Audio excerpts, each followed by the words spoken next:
Bom dia a todos, bom dia a todas, bom dia para você que nos assiste pela Pop TV em Sobradinho e Porto Alegre ou nos escuta pela Cultural FM em Santa Catarina e no Rio Grande do Sul.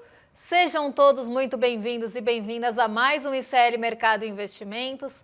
Hoje, segunda-feira, dia de comentar o que aconteceu no finalzinho da sexta e no comecinho dessa manhã, porque a gente vai falar sobre a suspensão, a retirada da Lei Magnitsky, que aparentemente não seria revertida, seria muito difícil de ser revertida, segundo Eduardo Bolsonaro, mas não foi assim. Parece que Eduardo Bolsonaro está cada vez mais diminuindo de tamanho e virando um nano-banana. Mas, além disso, a gente também vai falar do relatório Focus, que saiu essa manhã e que continua levando a inflação para baixo. Então, as projeções do mercado financeiro pré-inflação continuam sendo revisadas para baixo. Essa semana não foi diferente, principalmente depois da divulgação do IPCA na semana passada. Então, a gente vai falar sobre isso também, mas outros aspectos que não mudaram, apesar da mudança do IPCA. Agora dei spoiler, né? Mas apesar da mudança do IPCA, outros fatores não mudaram nas projeções e a gente vai explicar por quê. Além disso, hoje de manhã saiu o IBCBR, o Índice de Atividade Econômica do Banco Central, e a gente vai trazer os principais aspectos também desse indicador, que vem mostrando fraqueza já há algum tempo, e esse mês também não foi diferente. Então hoje tem assunto pra caramba, não quero perder tempo, já vamos passar pela nossa agenda para entender, além do IBCBR e do Focus, o que mais tem de indicadores, o que deve conduzir o nosso dia e o que saiu, quem fala, quem não fala, nessa segunda-feira, 15 de dezembro. Então já vamos colocar aqui para o pessoal de casa acompanhar, porque às 7 horas da manhã, lá na zona do euro, saiu a produção industrial de outubro. Às 8 horas da manhã, aqui no Brasil, teve IGP-10 de dezembro, medição da FGV. O IGP-10 é quase um análogo ali ao IPCA-15. Ele é uma prévia da inflação medida pela FGV. Então aqui a gente já tem prévia da FGV no caminho, já traçando algumas sinalizações e alguns indicativos de como deve performar não só o IGP, mas também o IPCA. Todos esses indicadores de inflação que saem antes do IPCA têm como objetivo tentar trazer alguma sinalização mesmo do que deve acontecer na nossa inflação final aqui e oficial, que é medida pelo IBGE. Então, apesar, só um complemento aqui, apesar de métricas diferentes entre a FGV e o IBGE, inclusive métricas diferentes dentro dos próprios indicadores da FGV, sempre a gente consegue pegar algumas nuances que devem aparecer ali no IPCA. Às 8 horas da manhã aqui no Brasil saiu sondagem do mercado de trabalho de novembro. Esse dado normalmente fica mais de pano de fundo, não é um dado que ganha muito protagonismo, mas é importante falar que ele foi divulgado hoje. Às 8 horas da manhã na França, teve PIB do G20 do terceiro trimestre, então aqui PIB medido da OCDE. Às 8h25 da manhã, Boletim Focus, esse velho conhecido nosso, toda semana aparece na agenda e a gente vai comentar em detalhes aí para vocês. Em detalhes depois do Em Detalhes, que estava ao vivo. 9 horas da manhã, Brasil aqui também divulga o IBCBR, Indicador de Atividade Econômica do Banco Central de outubro.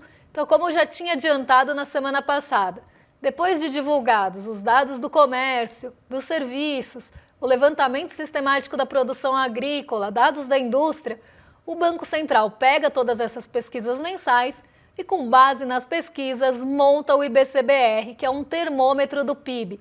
A gente chama de termômetro, não é uma previsão, não é uma prévia, porque também tem uma metodologia diferente. Ele acaba sendo pautado nas pesquisas já divulgadas, então não é a mesma metodologia do PIB. Então ele acaba sendo esse termômetro, ele mostra para que direção deve continuar o PIB, como o PIB deve agir nos próximos trimestres, até porque o PIB é trimestral e o IBCBR é mensal. Então ele realmente mostra esse caminho que o PIB deve continuar seguindo, mas não é um índice fiel para prever PIB, é apenas um termômetro. E a gente tem mais um pouquinho aqui de agenda, porque às 10h30 da manhã tem o Índice de Atividade Industrial do Empire State de dezembro, O diretor do Fed, Stephen Miran, fala daqui a pouquinho na Universidade de Colômbia, nos Estados Unidos. Fala às 11h30 aqui depois do fim do programa. 12h30 a gente tem o presidente do Fed de Nova York, o John Williams, participando de um evento da Associação Bancária de New Jersey, lá nos Estados Unidos também. E 15 horas aqui no Brasil, tem balança comercial semanal, essa já velha conhecida nossa também. Toda semana marca presença na nossa agenda. Às 9h30, né, eu ia falar 8h30, às 9h30 da noite no Japão, a gente tem o PMI, os índices de atividade dos gerentes de compras, composto de serviços industrial de dezembro. Claro que aqui ainda é preliminar, porque o mês de dezembro ainda não acabou, já está se encaminhando para o fim, já estamos na metade de dezembro, mas ele ainda não terminou, então é uma prévia do índice da atividade dos gerentes de compras. E nos Estados Unidos, durante o dia, tem reunião de ministros de finanças e presidentes dos bancos centrais do G20. Então hoje é um dia que a agenda não está recheada. É um dia que a gente não tem grandes condutores, não é um dia de indicadores de peso, então outros aspectos devem acabar tomando protagonismo durante o dia e durante a movimentação não só dos mercados, mas também das expectativas. E isso deve começar a acontecer com um pouco mais de frequência. A gente deve ter uma agenda cada vez mais enxuta, justamente porque está chegando o fim do ano, os indicadores começam a ficar mais enxutos também, eles são divulgados. Por exemplo, as pesquisas mensais já saíram, a gente tem mais alguns indicadores aqui para serem divulgados no Brasil e depois só no ano que vem.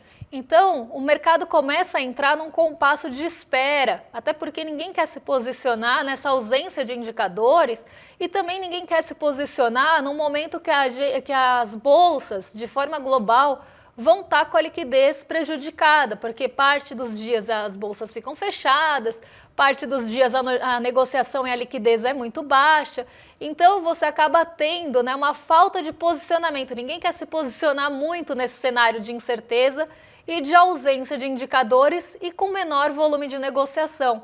E também nessa ausência de indicadores, alguns aspectos acabam ganhando protagonismo e um peso, né, uma relevância maior do que normalmente teriam em um dia cheio de indicadores. E isso foi o que aconteceu na sexta-feira. Sexta-feira foi um dia que as bolsas de Nova York caíram. Eu vou dar um pouquinho de spoiler aqui, mas depois a gente coloca o fechamento para vocês. Eu vou passar o contexto mais geral. Depois a gente fala de cada um dos índices, porque na sexta-feira a gente teve essa ausência de indicadores. Tinha sido uma agenda também mais esvaziada, uma agenda mais enxuta, e a bolsa estava ali caminhando no terreno positivo, a nossa bolsa brasileira estava caminhando no terreno positivo, ia bem, apesar de Nova York estar em queda. Nova York estava em queda por conta dos indicadores de tecnologia, grande dúvida em relação ao desempenho e à sustentabilidade do desempenho das empresas de tecnologia, especialmente aquelas ligadas à inteligência artificial. Então, um dia ali mais até negativo lá fora, um dia de pessimismo lá fora, mas aqui no Brasil os bancos iam bem, a gente tinha um dia positivo para grandes empresas da nossa bolsa, só que durante a tarde esse movimento se intensificou, inclusive a bolsa foi mais para o positivo, fechou perto do 1%, e por um motivo bem específico que eu vou falar aqui, e que tem tudo a ver com o que eu estava falando da agenda. Sexta-feira não foi um dia de grandes divulgações, de grandes condutores, de indicadores que tomaram esse protagonismo. Então, o que acabou tomando protagonismo no final da tarde, ou do meio da tarde para o fim do dia, foi justamente a suspensão, a reversão da Lei Magnitsky, que sancionava Alexandre de Moraes e sua esposa. E isso traz alguns sinais importantes aí para nossa análise, inclusive geopolítica e diplomática, que sempre tem muito a ver com a economia. Esse foi o maior condutor do dia. Então, a gente tinha já um dia positivo, as ações, os ativos brasileiros estavam ali já se beneficiando de um apetite pelo risco por conta da expectativa da queda da Selic no começo do ano que vem, e a gente vai falar sobre isso daqui a pouquinho. Essa expectativa ela estava pairando e levando a bolsa para o positivo.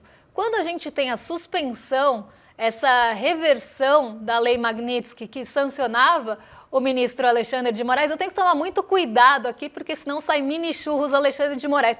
Toda vez que eu falo Alexandre de Moraes, eu sou tomada pelo espírito do mini churros Alexandre de Moraes.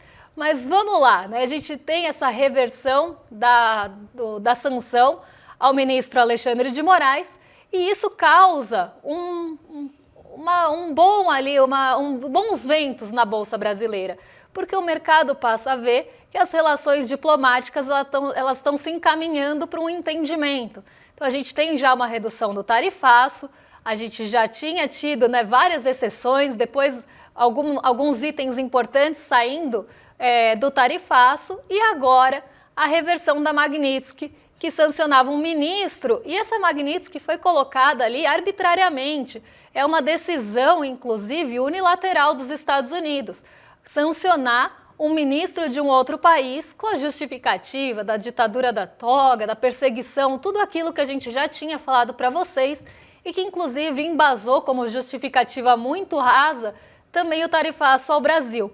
E essa reversão começou a mostrar que sim, o entendimento pode estar acontecendo e que outras melhorias de relação poderiam vir daí. Inclusive, eu separei alguns trechos para vocês de analistas de mercado, para vocês não falarem, é a Débora que está falando, né? Ninguém veio ali da cabeça da Débora. Não veio só da cabeça da Débora, mas sim de analistas de mercado que também começaram a ver, porque quando eu falo, né, às vezes vem gente questionar, quem sabe trazendo outras vozes, inclusive que não são de mesmo espectro, falando a mesma coisa, vocês passem a acreditar. É importante a gente falar que existe uma pluralidade de visões, mas que às vezes elas convergem também. Porque há algum tempo eu já venho falando desse enfraquecimento da família Bolsonaro, principalmente dessas negociações ou dessas influências. Eu falo que Eduardo Bolsonaro estava tentando ser tipo o Alexandre da Viagem ali, tentando fazer uma influência nos Estados Unidos para prejudicar o Brasil em vários aspectos. E ele tentou ali no momento do tarifaço, quando algumas reuniões estavam prestes a acontecer, ele tentou jogar areia nessas reuniões e por muito tempo ele veio tentando jogar contra o Brasil, advogando contra o seu próprio país, tentando piorar, na verdade, a situação. Então, quando tem a sanção do ministro Alexandre de Moraes, ele começa ali a tentar falar que outras autoridades deveriam ser sancionadas. Então, ele funciona quase como esse espírito obsessor, tentando ali prejudicar as negociações e as relações diplomáticas com o Brasil. Inclusive, antes de eu continuar, a gente separou um VT que mostra isso, como ele falava que ia ser difícil reverter a Lei Magnitsky, que eu já tinha falado sobre a Lei Magnitsky, toda aquela confusão sobre o sistema SWIFT, porque chegaram a aventar, inclusive, em redes e perfis da direita e extrema-direita, que o Brasil ia ser excluído do SWIFT. Eu tive um trabalhão para explicar como é que funciona o sistema SWIFT e por que é que a gente não seria excluído. Não é uma decisão unilateral e monocrática ali dos Estados Unidos, esse sistema, diferente da Lei Magnitsky, que é uma decisão unilateral do presidente dos Estados Unidos. Então, explicar isso foi árduo, mas eu tive ali que explicar por vários dias e mesmo assim fui muito ali rebatida por esse posicionamento, por tentar explicar aí para vocês. E naquela época a gente também tinha Eduardo Bolsonaro tentando advogar, nessa tentativa de advogar contra o Brasil, tentando ali colocar mais água no chope. E a gente separou um vídeo para vocês porque o mundo não gira, ele capota, e aí depois eu volto com a leitura do mercado sobre isso. Porque até agora eu não conheço ninguém que tenha conseguido fazer a reversão de uma Lei Magnitsky. É isso, não é bem curtinho. Até agora ele não tinha visto quem conseguiu fazer uma reversão de Lei Magnitsky. Tá aí, né, o mundo capotando e a gente teve a reversão na sexta-feira e até teve toda uma leitura do mercado de enfraquecimento da influência da família Bolsonaro, até reforçando o que eu já venho falando há algum tempo, que ele cada vez mais, Jair Bolsonaro já é carta fora do baralho, mas a família como um todo também perde ali o apoio nos Estados Unidos. Então você tem, né, aquela tentativa de colocar ali como um protagonismo nos Estados Unidos, como se eles estivessem fazendo uma grande pressão, uma grande diferença, perdendo já força com o tarifaço, porque as pressões internas dos preços vão sempre falar mais alto do que Eduardo Bolsonaro, isso é óbvio, né? Se você começa a ter uma pressão dos preços dos alimentos, que é algo importante ali, inclusive para o estadunidense, de itens que começam inclusive a faltar para ele, você vai ter uma pressão muito maior do que um cara lá falando, que é um cara que ele só conhece, né, falando alguma coisa sobre o Brasil. Então essa pressão já falou muito mais alto, parte do tarifaço foi ali para o espaço, para não falar outra coisa, e você ainda tinha ali ainda esse apoio da Lei Magnitsky. Agora, sem o apoio da Lei Magnitsky, isso mostra cada vez mais um enfraquecimento. E um enfraquecimento não só de Jair Bolsonaro, que eu já várias vezes falei que ele é um não assunto para o mercado financeiro, mas da candidatura do Flávio Bolsonaro, que tenta pegar esse espólio, essa herança política do Jair Bolsonaro e usar a seu favor. Mas esse enfraquecimento, inclusive, ou a revogação, a suspensão da Lei Magnitsky, vem mostrando, inclusive, o enfraquecimento desse espólio. E aí eu peguei um trechinho de uma matéria do mercado financeiro para vocês verem que não sou só eu aí que estou falando. A percepção do mercado é de que a família Bolsonaro sai ainda mais enfraquecida do desfecho do caso. Sem a Magnitsky contra Moraes, as fontes de pressão de Eduardo Bolsonaro ficam quase inexistentes, diminuindo o poder de barganha do entorno do ex-presidente em busca de alívio da sua condenação por tentativa de golpe de Estado. No limite, isso poderá tirar ainda mais a força da pré-candidatura do senador Flávio Bolsonaro à presidência de 2026, algo que o mercado, tá? Não sou eu, o mercado vê com bons olhos. Então, o mercado vê com os bons olhos essa retirada da candidatura do Flávio Bolsonaro, não porque eles não querem uma mudança de governo. Eles veem com bons olhos essa candidatura, essa retirada da candidatura do Flávio Bolsonaro, porque eles querem outro nome no lugar. Eles querem o Tarcísio de Freitas. E essa articulação, essa revogação ou retirada ou suspensão, como vocês preferirem, da Lei Magnitsky foi colocada ali, inclusive lida, como um gesto gigantesco por Flávio Bolsonaro. E aí a gente vê que não temos consenso entre os irmãos, clima tenso entre os brothers, porque enquanto um está lendo com pesar, e a gente vai ler daqui a pouquinho um tweet do Eduardo Bolsonaro sobre isso, ele lê com pesar e o irmão dele está falando outra coisa. Está cada um no multiverso da loucura ali, está cada um no seu próprio multiverso, tal qual Feiticeira Escarlate, tal qual WandaVision, está cada um no seu próprio universo. Um chorando ali com pesar, chorando lágrimas de banana, o outro está ali achando que é um grande gesto de Donald Trump para a anistia. Então, como se a dosimetria tendo sido votada ali, isso seria um gesto de Donald Trump pela anistia e como ele está preocupado com o Jair Bolsonaro. Isso no multiverso de Flávio Bolsonaro. No multiverso de Eduardo, a situação foi lida com pesar e a gente trouxe um pouquinho aqui do que ele falou na sexta-feira, ainda também no meio de uma grande confusão. Então vamos colocar aqui na tela para o pessoal de casa acompanhar. Recebemos com pesar a notícia mais recente da decisão anunciada pelo governo americano. Somos gratos pelo apoio que o presidente Trump demonstrou. Que apoio que ele demonstrou, né? Foi só alguém que ele conheceu e olhe lá o que ele falou. Ao longo dessa trajetória e pela atenção que dedicou à grave crise de liberdade que assola o Brasil. Eu acho que ele não dedicou 2 centavos de atenção aqui, mas na cabeça do Eduardo Bolsonaro, sim. Lamentamos que a sociedade brasileira, diante da janela de oportunidade que teve nas mãos, não tenha conseguido construir unidade política necessária para enfrentar os seus problemas estruturais. A gente tem tanto problema estrutural para enfrentar que esse aqui é inexistente, né? Vamos combinar que não tem relevância nenhuma porque ele nem chega a ser um problema, é só ali, tá vendo coisa onde não tem, citando Kelly Key aqui, tá vendo chifre na cabeça de piolho. A falta de coesão interna é insuficiente, apoio às iniciativas conduzidas no exterior contribuíram para o agravamento da situação atual. Esperamos que a decisão do presidente, aí ele cita, né, o Donald Trump, seja bem sucedida em defender interesses estratégicos dos americanos, como é seu dever. Coisa que você não fez, né, defender o seu próprio país, Eduardo Bolsonaro. Quanto a nós, continuaremos trabalhando de maneira firme e resoluta para encontrar um caminho que permita a libertação do nosso país do quê? Vamos lá. No tempo que for necessário, apesar das circunstâncias adversas.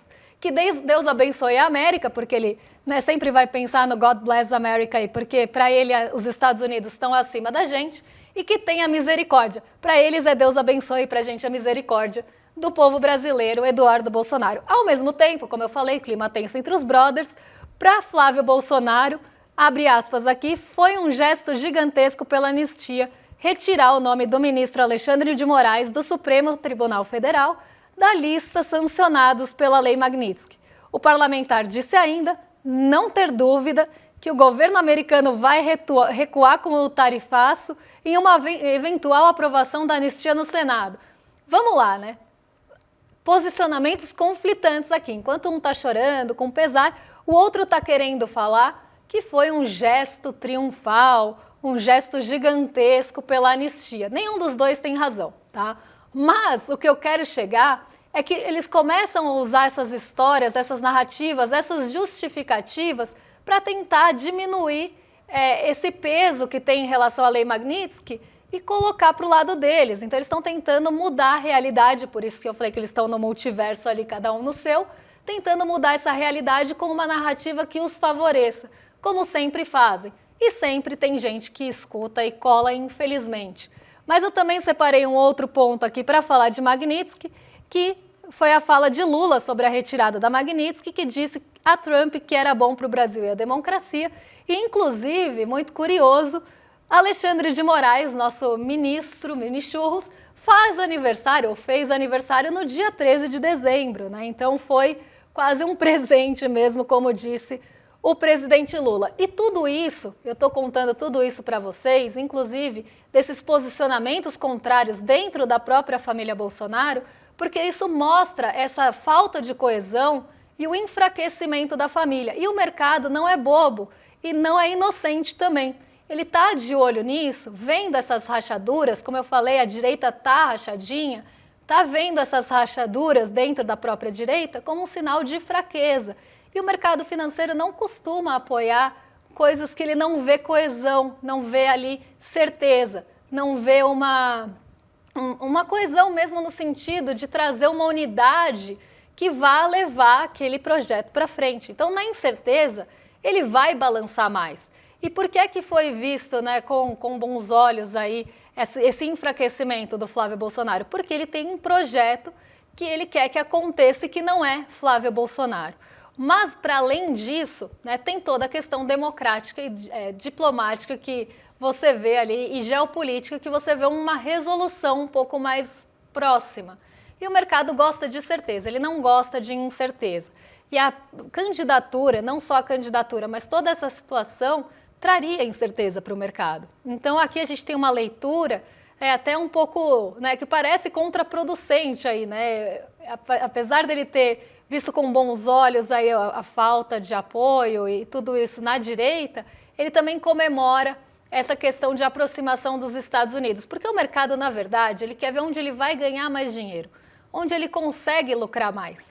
E na incerteza pode ser que ele não consiga lucrar também tanto quanto ele espera. Claro que na incerteza a volatilidade aumenta e na volatilidade o mercado também ganha. Mas o que ele quer é alguém que leve para frente o projeto não só de país, mas econômico, que favoreça o mercado financeiro. E Flávio Bolsonaro não é essa figura hoje porque o mercado não acredita na sua vitória. O mercado acredita numa possível vitória, quiçá, quem sabe, na cabeça dele, do Tarcísio de Freitas. Então aposta mais as fichas no Tarcísio. E na sexta-feira, eu estou contando tudo isso para vocês, porque na sexta-feira esse foi o grande condutor da Bolsa, na ausência de todos os outros indicadores ou na ausência de realmente condutores que pudessem levar os mercados para o terreno positivo. Até porque, já falei para vocês, em Nova York as bolsas caíram por conta da tecnologia. Então a gente teve um fechamento positivo na sexta, que levou a semana, inclusive, para o positivo e fortaleceu o mês de dezembro, que estava um pouquinho enfraquecido. O dólar ainda foi a 5,41, mas a Bolsa subiu com o apoio principalmente das ações de maior peso do Ibovespa. E eu vou colocar aqui o fechamento para vocês, só para fechar toda essa ideia, porque a gente teve alta de quase 1% na nossa Bolsa, chegando aos 160.766 pontos. Ao mesmo tempo, o dólar subiu, justamente por uma questão voltada para a incerteza lá fora. Então, subiu a 5,41 com alta de 0,11%. Esse não é um movimento mais comum de bolsa e dólar, mas a gente teve sim fortalecimento do dólar, até porque fim de ano a gente normalmente tem essa esticada de dólar, sai muito recurso para fora, tem remessas de lucro, remessas aí que vão para fora com maior volume na sexta-feira, olha, no mês de dezembro. E agora a gente vê também esses reflexos. Então a gente pode ter alguns movimentos de mercado que são um pouco atípicos no finzinho do ano. E o S&P e a Nasdaq, principalmente aqui, caíram. E aqui já expliquei o motivo. Foi muito por conta dessa leitura da incerteza em relação à sustentabilidade do desempenho de empresas de tecnologia e desse preço que deve continuar instável e com muita dúvida. Então, tudo isso para explicar por que é que a nossa bolsa subiu e como o mercado está lendo, como são as leituras diferentes de uma mesma coisa, como são esses prismas, né, diferentes aí, como esse prisma acontece e reflete aí as luzes de forma diferente, de acordo com quem está ali olhando para a mesma história. E a nossa bolsa acabou, sim, festejando, comemorando a retirada da Lei Magnitsky, que sancionava Alexandre de Moraes. Vou fazer um convite para vocês, porque agora está aberta a inscrição, na verdade estão abertas as inscrições, porque eu acredito que vão acontecer muitas inscrições, então já estão abertas as inscrições para a nossa pós-graduação Repensando o Brasil, Sociedade, Política e Histórica. E ontem eu estava vendo ali a live, estava vendo sobre a pós, e eu descobri que o Alencastro vai dar aula nessa pós. Até pensando aí, o Alencastro é uma grande voz da história que fala sobre o Atlântico Sul e ele vai participar da turma, dessa nova turma de pós-graduação, não como aluno, mas sim como professor, e é um grande ganho aí para quem for assistir a pós ter aula com o Alencastro, que li muito durante a faculdade de História. Ele é realmente uma voz que mais um nome de peso junto a todos esses que a gente já conhecia. Ele mais vem aí para fortalecer esse novo nome de peso. Você quer participar da pós, quer ter aula com o Alencastro, com o Castro Rocha, com o Lindenberg, com o Daniel Munduruku, a gente tem aí um monte de professor, o Janine, o Eduardo Moreira, quer ter aula com todos esses, eu sei que tem Marilena Chauí também, quer ter aula com todos esses professores que são realmente professores de peso, quase que a imagem não carregou aqui, ainda dá tempo, porque as inscrições ainda estão abertas. Para garantir a vaga, é só se inscrever em iclmercado.com.br que se você correr, você ainda consegue a sua vaguinha para participar dessa pós, segunda turma da nossa pós Repensando o Brasil. Agora eu vou entregar para os nossos vizinhos de cima, para o Rolê ICL, então mais do que excelente companhia a partir de agora, e eu volto amanhã para falar de BCBR, juros e focos. Um beijão e até lá! Olá, turma! As inscrições para a pós-graduação Repensando o Brasil, turma de 2026, estão abertas. E como a gente sempre faz, a gente separa um número de vagas limitado com uma condição muito especial. Essas vagas estão acabando, já entrou muita gente na pós. Vale lembrar que essa pós aconteceu em 2025 e foi um sucesso estrondoso, 5.000 pessoas inscritas na pós. E assim, o número de elogios e de mensagens que a gente recebeu ao longo de todo o ano é inimaginável. A gente está muito feliz, por isso a gente resolveu lançar essa turma de 2026 e com muitas novidades. O professor João César Castro Rocha, por exemplo, é nosso novo professor. E se junta a Ladislau Dalbor, Marilena Chauí, a Gessé Souza, aquele time todo de primeira que vocês conhecem que essa pós tem. Então aproveita essas condições especiais que a gente tem para as primeiras pessoas que se inscrevem e vão embora fazer história com mais essa turma de uma pós que está fazendo a diferença no nosso país. Um abraço! Olá, olá! Olê, olê, olê, olá. Eu sou o Lindenay Pareto, historiador, e tenho um convite especial para vocês para acompanharem o Provocação Histórica aqui nos canais do Instituto Conhecimento Liberta. Toda quarta-feira, às 7h, logo após o ICL Notícias segunda edição, convidados e convidadas que ajudam a gente a pensar o passado, a criticar o presente e a projetar alternativas de futuro para um Brasil diferente, para um mundo diferente. E se no cotidiano dificílimo do trabalho você perdeu o episódio inédito, não se preocupe, você pode assistir também toda quinta-feira a reprise, logo após o Rolê ICL, ao 12h30. Venha para o Provocação Histórica.